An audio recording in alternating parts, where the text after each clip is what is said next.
వాళ్ళు ఈ శ్లోకం తప్పులు చదవకుండా ధారణ చేసి అమ్మవారి పాదం మీద కొద్దిగా కుంకం వేసి ఈ శ్లోకం చదివి నమస్కారం చేస్తే భర్త దీర్ఘాయుష్మంతుడై చక్కగా పుత్రపౌత్రాదులను చూసి 3 తరాలు చూసి ఆయన ఒడిలో తలపెట్టుకుని తన శరీరం విడిచిపెట్టగలిగిన భాగ్యాన్ని పొందుతుంది.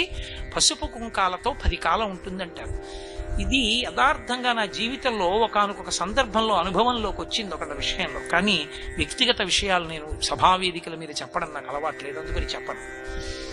అంత గొప్ప శ్లోకం. అందులో శంకరులు అంటారు,